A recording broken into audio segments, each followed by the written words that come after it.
Right, thank you, councillors. Now we have climate change engagement document 2 from Ben Beard. The floor is yours, Ben.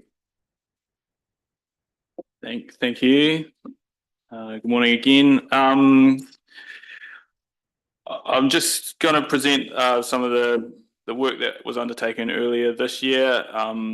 The team of people that had did this work not here at council anymore, so I'm kind of just babysitting this as we go through. So I'll do my best to answer some of your detailed questions, but otherwise I'll just cover off quickly on what the goal here was and what it's kind of trying to highlight to us and how we're going to use it into the future. So we asked Research First to do some work on asking the community about the pace and scale of interventions in emissions reduction and adaptation and their perception of the issues that they're facing relating to climate change. It allowed people to talk to the full range of how they feel about climate change, and kind of was done in a way that is statistically robust and can give us confidence in the findings in here going forward.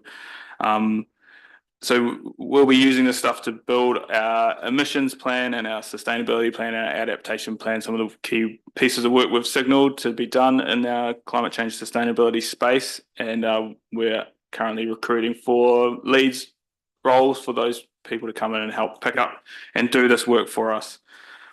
So some of the key summaries there in the report I can just quickly run around through is around that.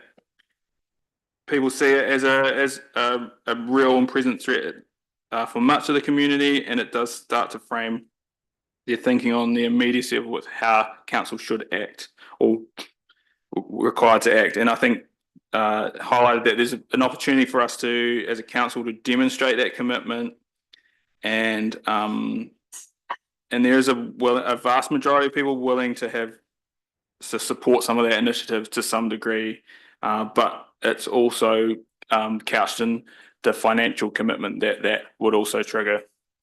Some of the options around paying more for access to offset that rather than kind of a general rates thing was discussed as well. Yeah, so it's kind of shifting the burden, shifting that as well, and that it needs to be balanced with other priorities and shouldn't be at the expense of other concerns out there that people think are of equal importance. And the last one was around kind of infrastructure and being better prepared for some of those immediate extreme weather events. So that's my summary of the executive summary, and then there's the detailed findings in the back of the report. So it's here, it's now available for public to have a look at and view, and I guess we'll be referencing this as we go through our development of our report. So I'm happy to just have any comments or questions on this as well. Thanks, Ben. So it's open now for the public to have a view. Is there expected some feedback from the public on that, or it's just for awareness? I think some people are aware that it had been undertaken, so that by having this in the briefing, it's available online now for people to view and to see the results. Thank you. And we'll be also presenting it to the Malvern Community Board at their next meeting in a workshop over 15 minutes as well. So I'm sure that will be very helpful for them. Sophie. Yeah, you mentioned it's going to be available to the public. Does that mean we're going to have it on the website somewhere that people can see, or do they have to dig into a briefing agenda that doesn't actually alert you to the fact that this information is there? Yeah, we'll try. We can probably add it to a sustainability or climate change section on our report section website as well. Yes. Fair enough. I'm just wondering in terms of that, like, so I guess obviously this is going to feed into the whole future Selwyn and everything else like that. Are we going to be able to try to figure out, so how are we going to draw links between what this is there, like, so people know if somebody will turn up and go, well, why are you going to do that? Well, we've done this survey, among all of the other engagement and everything else.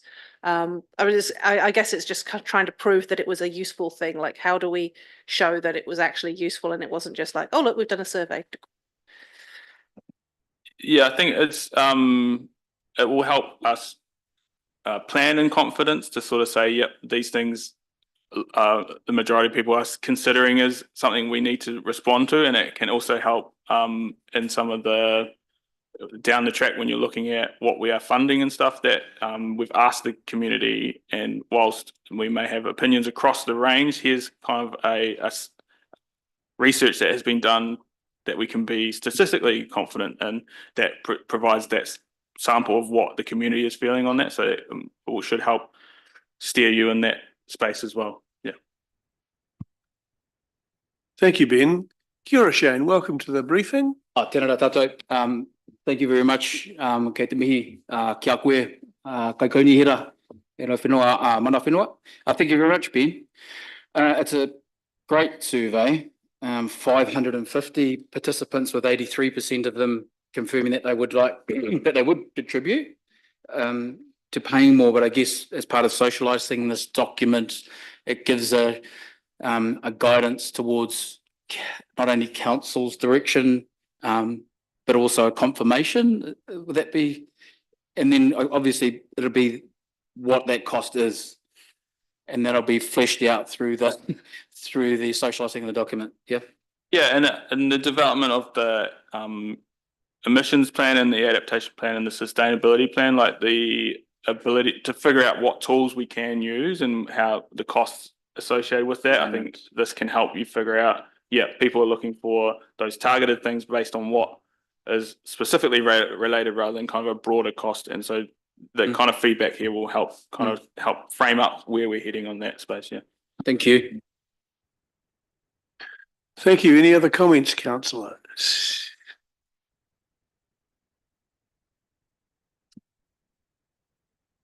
I was going to say, actually, Ben, you might as well pull the next paper forward. Yes, I know that's a you good said idea. you've got 45 minutes. After, can you, the regional policy, Sorry, it's not just me. can you bring your team forward? Yeah. Well, whilst you're doing that, there's a couple of items I need to bring to the attention of the councillors. So you see how you get on with that one. Go. Yeah, so put a pause onto the workshop because we're live streamed. Yeah. I'll stop. Did George and Andy have anything that they wanted to add? Yeah. Did you have anything you wanted to add on the climate change paper?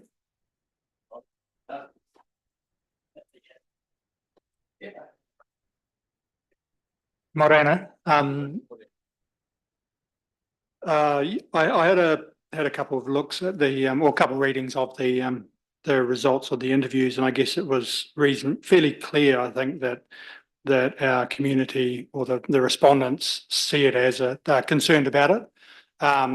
Quite a good number of people are saying that they believe that they're already seeing the results of climate change happening, and whether that's dry summers or different things going on. So I think clearly I think there was 8% that said that they didn't believe that it was happening at all. So I guess that's probably consistent with climate change denial around the world, I imagine, and Western societies anyway. They clearly want to see some things done, but they don't necessarily want to pay for it out of their own pockets or through rates, I guess. And then the other thing that really stuck out for me was a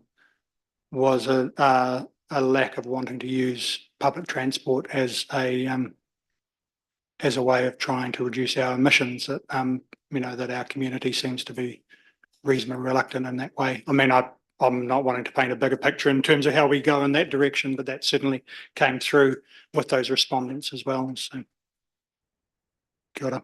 Yeah, thanks, Andy. It is pleasing to see that public transport use is actually climbing, having come from the big low of the earthquakes and COVID. So it's very interesting statistics analysis, indeed. Just on the back of that is the the uptake of those direct services that we've got, and those are the ones we need to keep trying to advocate at Environment Canterbury to have more of those, the ones that go directly into the city. Those are overflowing still at the moment, and supposedly got an extra bus, but it seems like a bus got taken away, so it's not really an extra bus. There was a school bus at the same time. So yeah, there's issues, and obviously GCP talking about public transport on Friday, so that will be an interesting one. Yes, it will. And the present regime does not seem to have a lot of emphasis on public transport. Thank you, Nicole. Any other comments? No other comments? Thank you, Andy. So go, stop streaming. So